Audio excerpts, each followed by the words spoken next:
All right, Shabbos, a good Chaydish, an incredible Baruch Hashem to begin the new month, a little bit of Talmud Torah together. So I'm actually really excited about this because now we're about to really begin a very exciting sugya of Borer.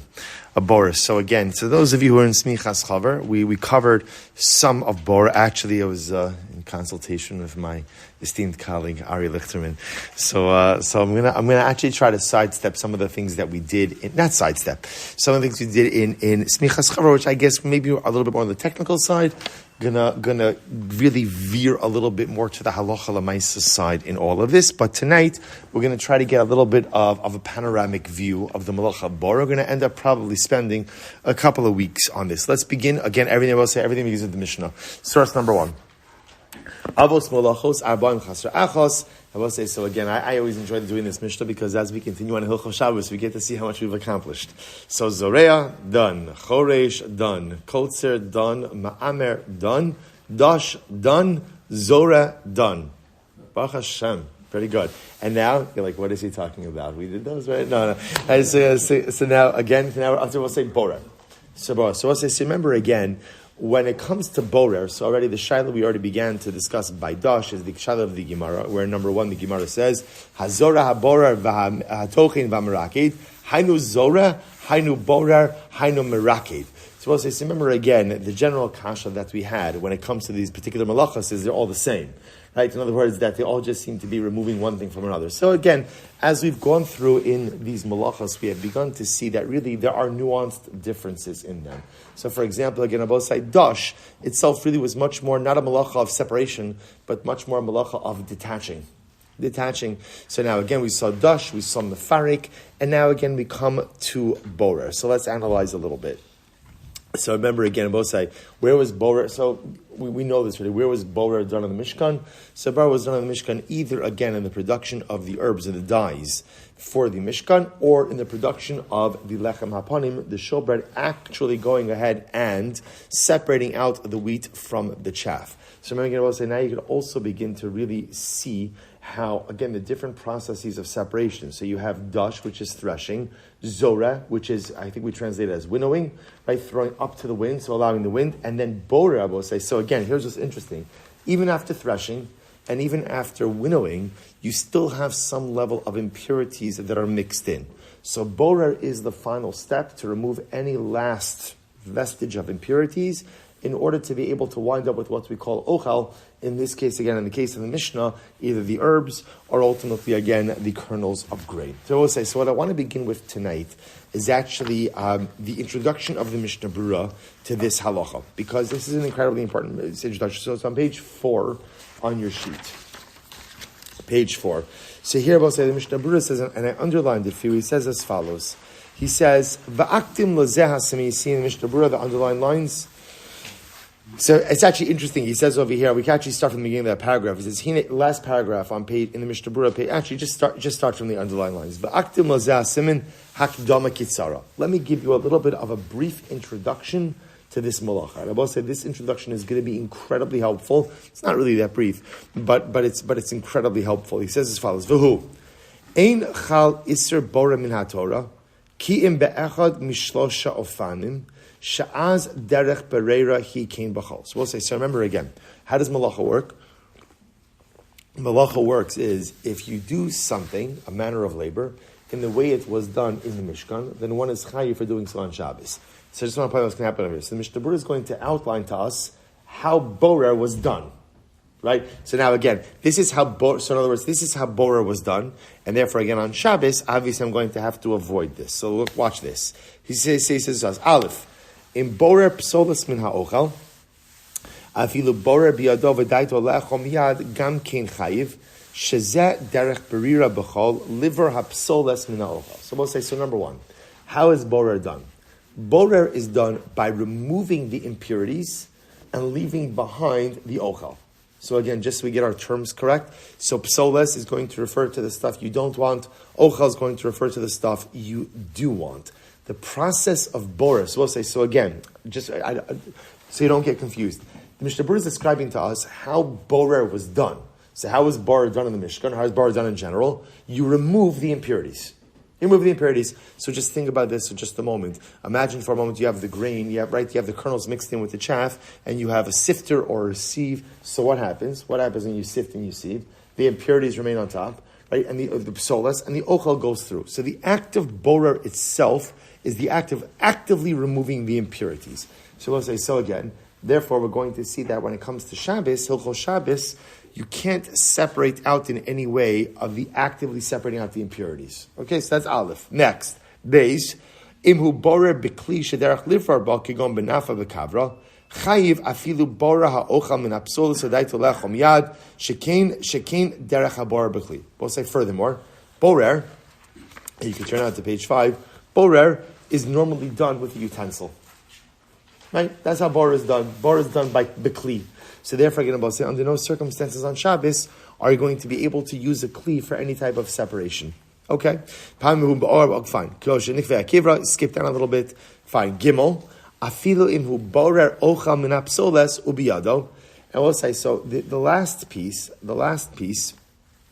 ultimately is that what? Ach shedaito lecho la'achar zman chayiv. Now, both of these are very important. The malacha of borer was done. I will say, when you were doing borer, when you were separating, what was your goal? What were you doing with the food? What were you doing for the food? Or what were you doing with the ochal? What we call it, the stuff that you were, imagine, right? You're taking grain, right? You're putting it in a sifter and a sieve. So you go ahead, you have a kli, you're removing the impurities, and now again, on some receptacle on the bottom, you have the grain. What are you doing with that grain? Right? You're putting it away. In other words, we'll say it wasn't for immediate use. The whole idea, because remember again, generally you're putting grain in the silo, right? You're putting a grain away for storage.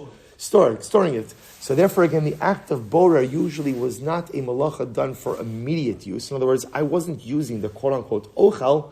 The ochel was being put away for future use. So we see that essentially there are three aspects to the malacha of borer. The malacha itself, the act of borer.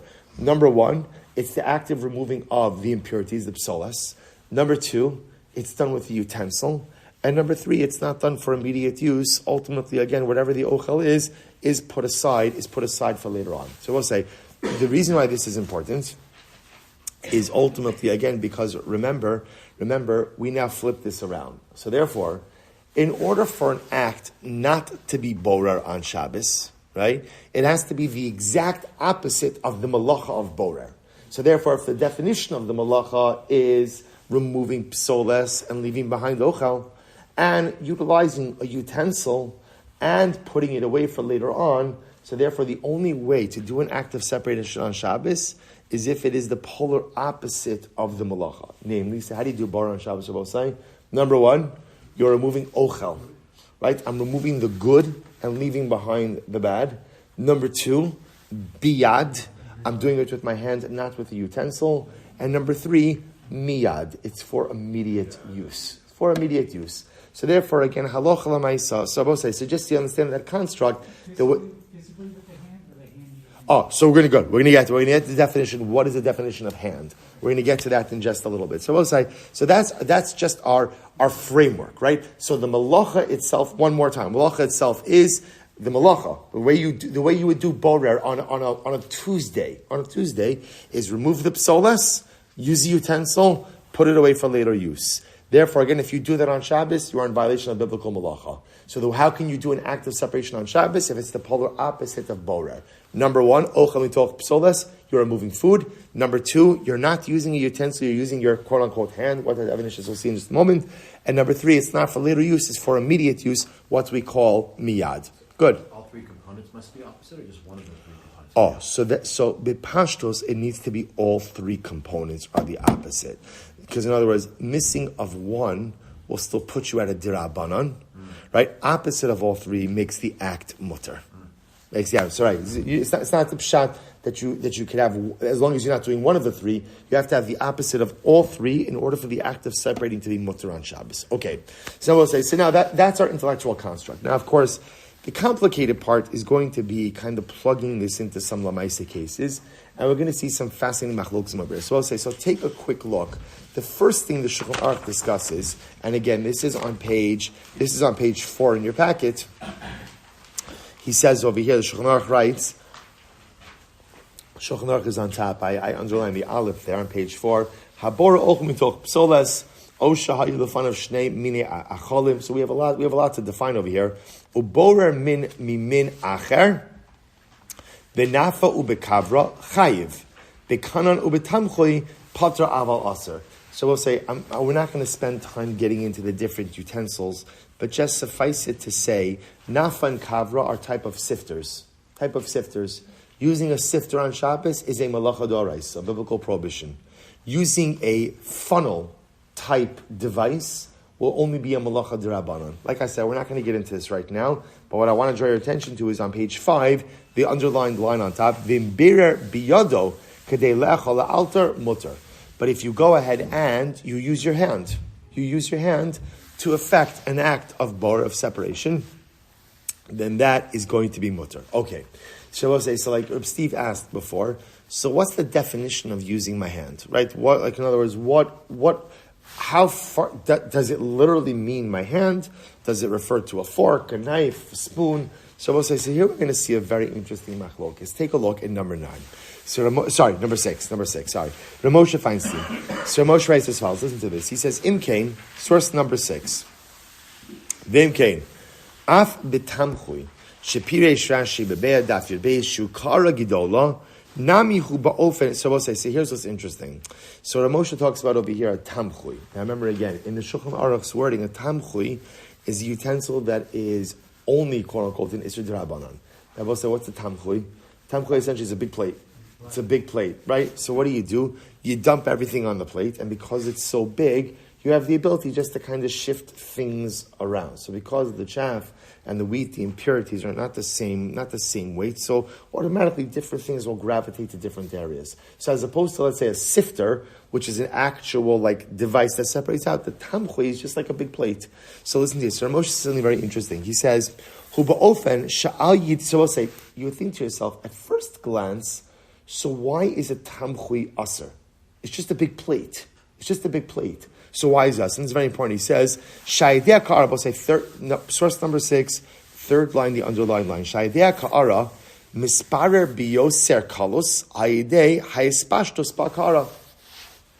So Moshe says like this, the tamchui, the reason why the usage of the tamchui is considered to be a kli is because it makes the act of separation easier. So what Ramosha introduces to us is, it goes without saying that a utensil that actively separates, like a sifter or a sieve, obviously that is going to be problematic on Shabbos. But even a utensil that doesn't actively separate, but facilitates separation, like the tamchui, like the big plate, is also going to be problematic on Shabbos. That's Rav Moshe. Now watch this. V'nifar da'ochel me'apsoles u Bahar Ne'amar Potter Aval Asav Neilith Mizel Chol Ki Agav Nebekelim Shemesayin Labim. Say, Rav Moshe says, not only is a utensil which actively separates ochel from psoles, or psoles from ochel, problematic on Shabbos, but even a utensil which enables and facilitates and makes the act of separation easier is also going to be problematic on Shabbos. Okay, now watch this. Second paragraph, source number 6. Ubidavar borer b'Shabbos le'echol la'alter ochel mitoch psoles al yidei mazleg v'kaf im nechshav borer b'kli sha'aser. So here's the shaila. Moshe says, are you allowed to use a fork on Shabbos? Now, what does that mean? So remember again, technically speaking, what is a fork? Right?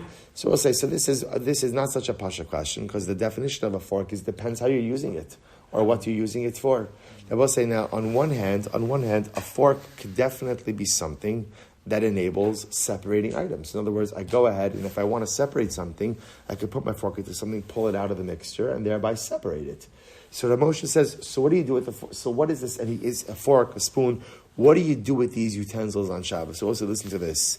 He says, Hine, Pashat Le'anias Daiti, Dim al Yidei HaMazleg Va'akaf, Nivrar B'neka Mebiyado, Shenimtza Shemesayim L'Maisa Breira, Yesh Lahachshiv Ze Borer B'kli, V'yesh Lesser Kimo B'kano L'Tamchui.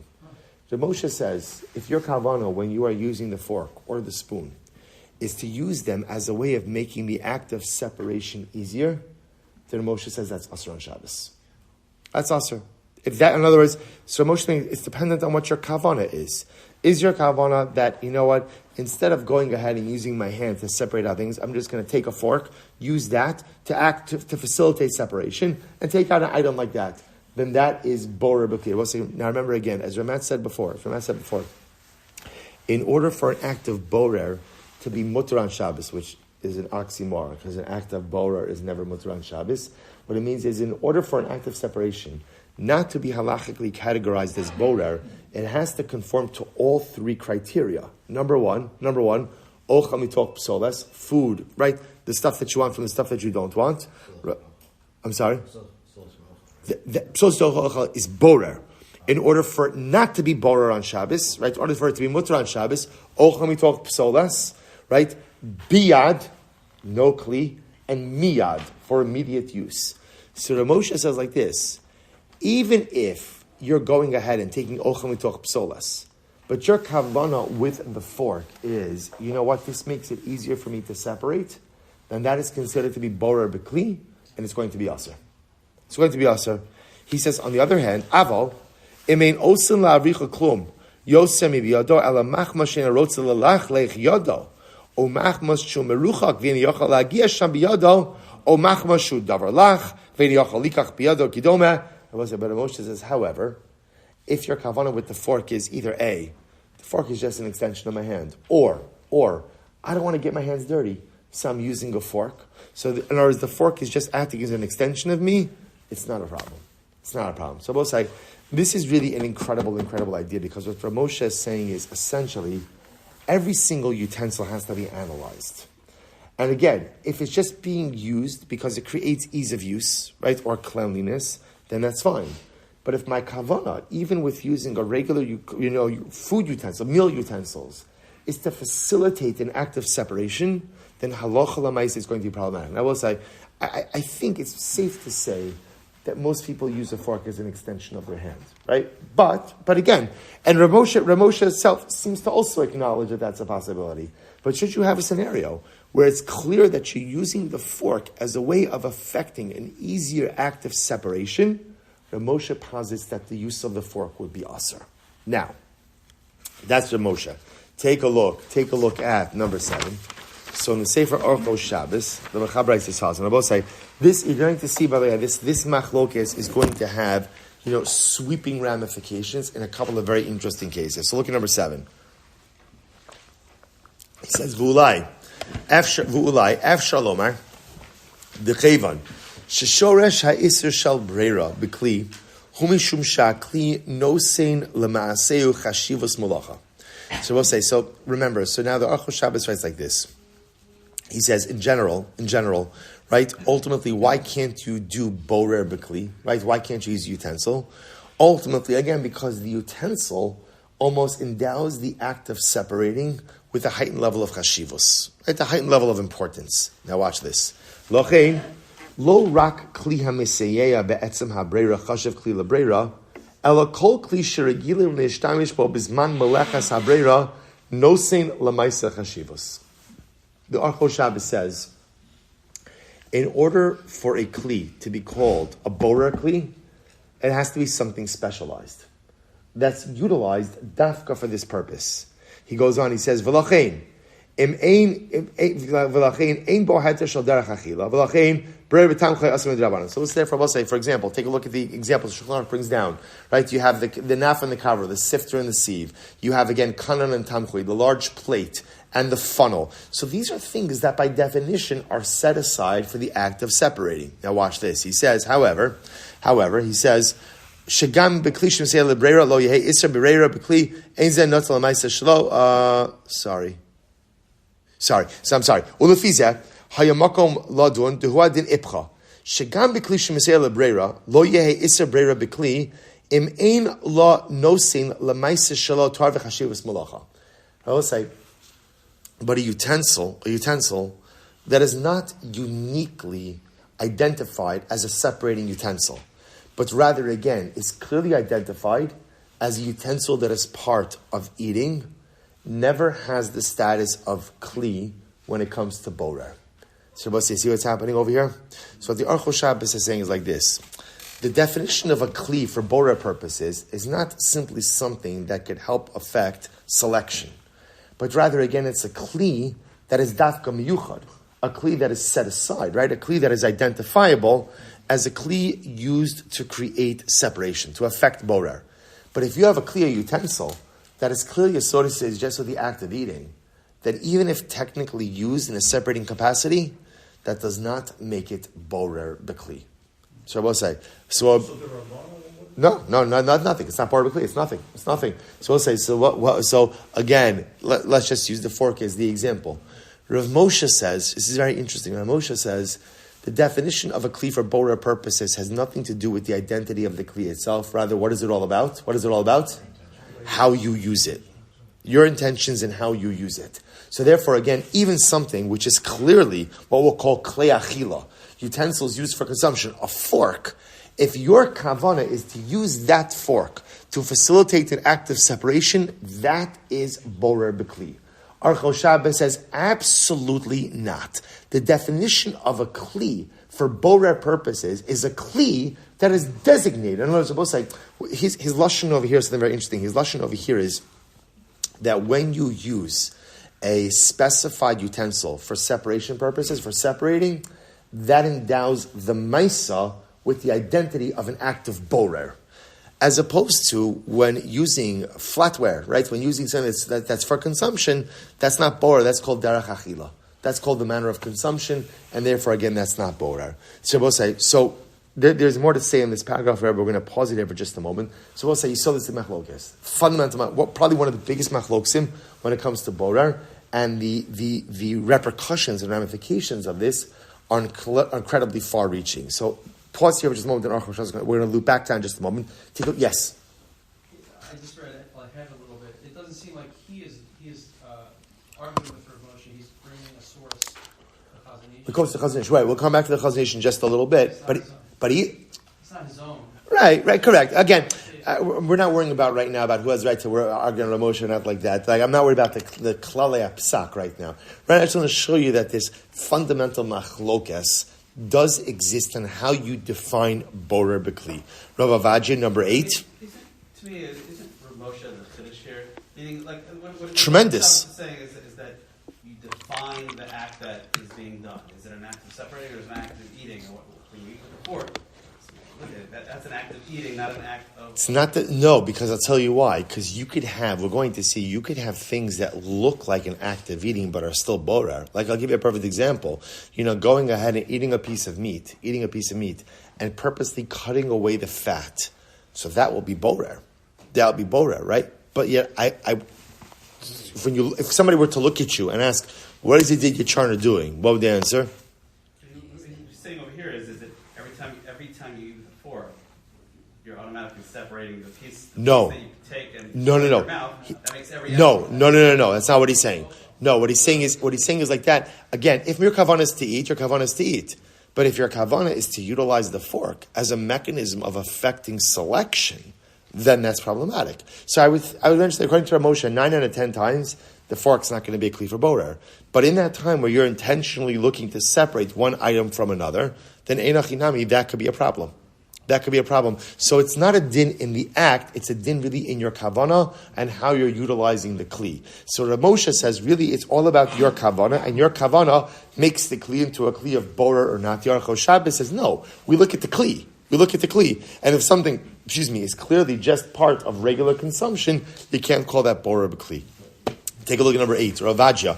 He says, Indian dina, nira diesh lahakya liver ochem mitoch psolos la'altar, bekaf, or b'mazleg, gam b'shehem misayim la'etzem habreira. So Rav Avadje paskins like the Archos Shabbos. Rav Avadje says, no, there's no borer. There's no borer with a fork, or there's no borer with a spoon. He says, why? Is Zebel say so? Look at the in the footnote over here. He quotes over here. He says, the sham akelim omdim lebreira. The sham akelim lebreira. Aval kaf umazleik einam kelim haomdim livror bahem. So we'll say, so again, Rav Avadje seems to side with the Archos Shabbos. Again, we're going to see the Chazon Ish. We'll go up to the Chazon Ish in just a little bit as well. They'll say, but that's the idea, that these are not utensils that are made for borer, and therefore halacha l'maisa stam usage of them. Stam usage of them. I want to be clear. This is not to say that a fork can't be potentially transformed into a kli used for borer. That could happen. We'll talk about cases. But in a stam case, so you have the Archos Shabbos Ravaja saying, is that definition of borer b'kli means utilizing a kli whose inherent identity is one that affects separation. But a kli whose inherent identity is really just to facilitate consumption, even though there is an act of separation that by definition is occurring. I will say, this is what Zididra was saying, every single time you eat, you're effectively making an act of, right? You're engaging in an act of selection. I'm taking this piece and not the other pieces, right? Or I'm taking this right now and not something else, right? So l'maisa again, but that's not called borer. What is that called? Achila. It's called achila. Not even, it's called achila. It's called achila. It's called consumption. And therefore, halacha l'maisa, not a problem. So we'll say, so let me give you some other examples of this, which are really quite interesting over here. So I apologize. I thought these were going to be printed in color. Would have been a little bit better in color. But I will say, if you look at Roman numeral number 3, so there's some interesting examples over here. So I'll say, so that picture, which didn't come out as clearly as I would have liked it to, is imagine this is a tea pitcher. A tea pitcher. So on the bottom you have tea leaves, right? And in it you have tea. And if you notice, like by the spout, you can't see it over here. Actually, you can see it a little bit. By the spout, there's essentially like a filter, a strainer, filter strainer, right? So we'll say, so the shaila is, can you use something like this on Shabbos itself? Would it be mutter to go ahead and use this on Shabbos? So I will say, so let's just be mavar a little bit. So first of all, like in the picture over here, I don't know if you can see it, the leaves are all on the bottom. So the case leaves are on the bottom, that's fine, right? That nothing's going to happen over there. The question that comes up is what happens halacha l'maisa when it's all mixed up together. So obviously, what's happening over here is when I pour the tea, ultimately, again, the liquid's coming out, but the leaves are being kept back in. So is this mutter or not? So I say, interestingly enough, take a look at number 9.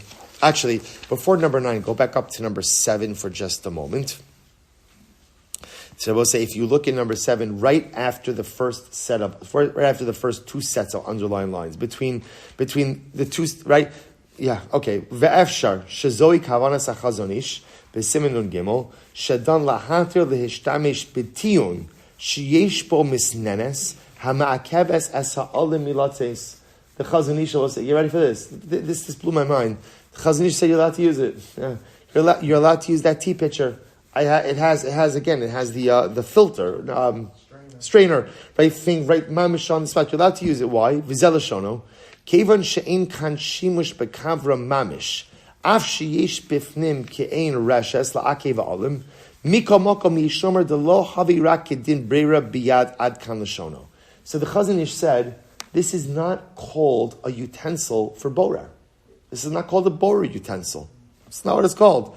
We'll say, what would the Chazanish call it? So what is it called? What is it called? It's a pitcher. It's a pitcher. That's what it is. It's just a pitcher. He says, "V'rabim niskashu b'divarim elu shari yesh kam misnenes mamish." So we'll say, so he writes it in Archos Shabbos. Many people are very troubled by this Chazanish because what do you mean? It's not a kli for borer. It has a strainer on it. It has a strainer on it. Like literally, I just want to point out, strainer is nafan kavra, right? Those utensils are an isur d'oraisa. So how could the Chazanish say that this is not borer b'kli? So look what he writes. He says, Ula amar yesh lomar. So now the Archos Shabbos says it makes sense based on what we said before. The osa misnenes ein dai ba loses chashivus malacha le'iru jes altantis.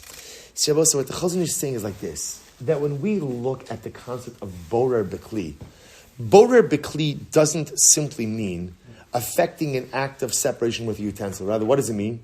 It means affecting an act of separation with a utensil that is designated for the purpose of affecting separation.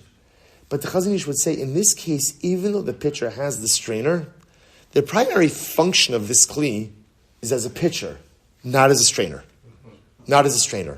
Therefore, by definition, its primary identity is pitcher. Because its primary identity is pitcher, therefore, again, that's how we view it. It has a strainer. Got it. But that's not the primary functionality of the kli, and therefore halacha l'maisa it's not called borer b'kli. Ula Amar Yishlomar Da'osa misnenes ein daiba ze'alit laseis chashivus malacha li'iroi zeh shel tamsis. So therefore, we'll say it's a pitcher, and because it's a pitcher, the presence of the strainer does not make it into a utensil that is used for borer purposes. Ella kol tsurase hi tsuras netila lachila. In other words, what we just simply look at this is a utensil that is used for consumption. And I will say now, by the way, this is a much bigger chiddush than a fork, right? I'm just saying, a fork by definition. Now, it is, but it's not. It is, but it's not. I will say, because the truth is, what does a fork do? What does a fork do?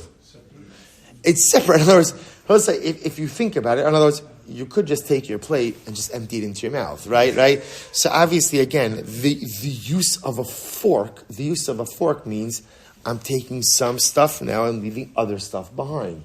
So to a certain degree, you have that in a fork as well. And what the Orchos Shabbos, the Chazon Ish is saying is, the definition of borer b'kli means a utensil that not only affects selection, but is dafka designated to affect selection. So therefore, even the pitcher with the strainer is primarily a pitcher, and therefore not a problem to pour tea. Now, I will say, now obviously, who's going to argue on this? Who's going to argue on this? Rav Moshe. So Rav Moshe would say this, Rav Moshe might actually say that it's an Issur D'Oraisa, which would actually be like pretty wild. And it's not. The truth is, it's not. Maybe a potential Issur D'Oraisa. So we'll say, so again, Moshe would say, for a Moshe, this isn't even a shaila, right? A fork is a shaila because a fork could be used in different ways. But a pitcher with a strainer on the end of it is absolutely a kli that is used for borer. Yes? But that would only be engaged when the tea leaves are near the strainer spout. If they're mixed together, correct. Right. If the leaves settled on the bottom... So you're only pouring off the liquid. You haven't yet... Moshe would also say that it's mutter. Correct, because there's no mixture. Remember, we're going to get to this, but borer requires a mixture. So if the leaves are settled on the bottom and the liquid essentially is on top, and I can pour off the liquid without even touching the leaves, I don't have a mixture. So everyone would agree that works. That's why, again, the only shaila that comes up is if everything is mixed together. Shabbos says, so take a look at number 9. So again, just read this in Shmir Shabbos. So he says, Sham b'shulchan aruch v'shamati v'garam Shabbos on Arbach zatzal tekliya miyuchad livrar l'tzorech midi bilvad efshar de'ino b'chlal ha'isra livrar b'kli. He says, now, it's interesting. He quotes something different over here, that he says that a utensil that is designated to separate, but the way it works is it's only utilized for immediate use. Rav Shlomo Zalman posits that that's not bichlal, it's not in the category of borer b'kli. Now I will say that this is something different. Remember again, this goes back to what we saw before, right? Remember again, the definition of the malacha of borer is you're separating out stuff, and why are you separating out the ochel? Or what, right? Why do you want it? Storage. So he quotes Rav Shlomo Zalman, who says that maybe a utensil that does separate, but it only separates out for immediate use, that's not called borer b'kli. That's not called separating with the utensil. So this is different. So we'll say, so essentially now we have like 3 different opinions. You have Rav Moshe, who essentially says we look at the utensil based on how you're going to use it, and therefore no question that with the tea pitcher, with the sieve, with the strainer on the spout, going to be aser. Orchos Shabbos, Chazon Ish, no. We look at what is the primary use of the utensil. It's a pitcher. It's a pitcher. So because it's a pitcher, and because it's not a utensil that is actively set aside for separating, therefore Allah Chamais, it's not borer b'kli. Rav Shlomo Zalman agrees it's not borer b'kli, but why? Because any kli that's only used to separate for immediate use is not called borer b'kli. All right, interesting idea. He says, V'lachein, just finishing up number 9, V'lachein mutar lishpoch tamtzis te derech misnenes shebepiach tiyun. Therefore, you can go ahead and pour out the tea, even though, again, you're pouring through the, I don't know, I keep on forgetting the word, strainer, thank you. Right? Okay, so we're going to come back to this about taking out a tea bag. We're going to leave that in Meretz Hashem for next week a little bit more. So Rosh Shlomo Zalman says this is called derech achila. This is called just a normative act of consumption, and therefore halacha l'maisa, it is not a problem. Both now along these same lines, it's actually interesting. He quotes over here. Look in the second paragraph. Huadin telefizeh yesh lahatir leishahatir shimush b'melicha sheyesh ba gargire orez. So you have a salt shaker, and people sometimes put rice in the salt shaker to absorb the moisture. So what's the problem? The problem is every single time I take salt, right, the shaker, right, the top of the shaker is essentially holding in the rice and allowing the salt out. Well, isn't that borer? So it quotes over here that halacha l'maisa, that would not be a problem. Why? Derech achila. This is considered to be just the way that people eat. It's a normative act of consumption. And derech achila, therefore, only is going to be mutter. It's going to be mutter. So therefore, both say, what comes out of it is something really interesting. So like if you put all these cases together, the fork, if my intention is to use it to affect an act of separation, Rav Moshe Aser, Chazon Ish, Rav Avad, Rav Shlomo Zalman, mutter. Kettle with, right, not kettle, but pitcher with the strainer on the spout. So Rav Moshe Aser, and ultimately Rav Shlomo Zalman Arbach, the Chazon Ish, Archo Shabbos, Rav Avadja will be mutter. Salt shaker with rice in it. Once again, Rav Moshe would say Aser. Moshe would say aser, but halacha l'maisa, everyone else is going to say mutter. So also I'll share with you one other quick case, and then we'll stop for tonight. Take a look at number 10. Another interesting case where this comes up, and again the pictures. So number 10, that's a pitcher. No strainer, but a small spout. So Rabbi says, so can you go ahead and use a pitcher with a small spout if, let's say, you have ice or other stuff floating in that pitcher? I don't know, like you can see in the picture over, you have pieces of sliced fruit. Right, so now halacha l'maisa, essentially the lip, the spout is smaller. So and obviously, why is it smaller? It's designed to hold stuff back. So can you use that on Shabbos? So the Archo Shabbos writes in number 10. They both say you could script this. Are you allowed to use it? It's machlokes. Rav Moshe is going to say absolutely not, and everyone else is going to say yes because it's derech achila. So you begin to see. That's why I said this is probably one of the most yesodistic machlokes in all of Hilchos Borer that is going to follow us the entire way through. So just take a look at number 10. He says, Kankan sheyesh machaseu reshes amiu edes l'sinanas hamashka milubios hakerach shebesocho. So he actually sounds like over here is talking about like some type of sieve also netting. Now he's talking about over here, but it could just be like a smaller lip that doesn't allow the ice cubes out. Yesh ladunas hareshes shebemasecha kidin reshes hanimsa betiyun shenesbar lael simin ayin sheish osim yesh matirim amnam. So we'll say so again. Same machlokes. Now here's just an interesting fact. Amnam. Afladasa osum in lesser ella b'masav shekubios hakerach mugdaros b'mu'uravos b'mayim. Ach kozman shin gidolos v'nikaros heitev mistaber she'inza begedet harovos. Listen to this, very interesting. So he says, interestingly enough, the only time it's problematic, by the way, is if you have small ice cubes. Right, small pieces of ice. So small pieces of ice, that's a mixture with the liquid, and then again the like crushed ice, or even just smaller cubes. But here's what's interesting. If you have large cubes of ice, everyone will agree that it's mutter. Right? Why? Because halacha l'maisa, it's not a mixture. We'll say, now we didn't get to this yet. But what we're going to see, this is going to open the door to a very interesting discussion about what is the halachic definition of a mixture.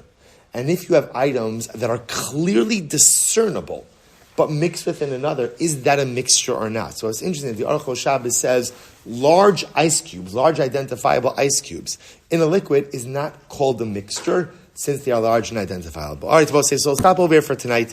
I think at least Baruch Hashem, we got our intellectual framework down. We got the definition of our melacha. We got the solistic machlokes in terms of the definition of Borer B'kli. And Meretz to be continued next week. Amud Yomi begins. Meretz Hashem in 3 minutes. Shkoyach. So that would be our closest for the Rav Moshe if you have big ice cubes and not a mixture. For the Rav Moshe. Yeah, because then it has nothing to do with kli anymore. It has to do with mixture. Correct. It's not really a kli that's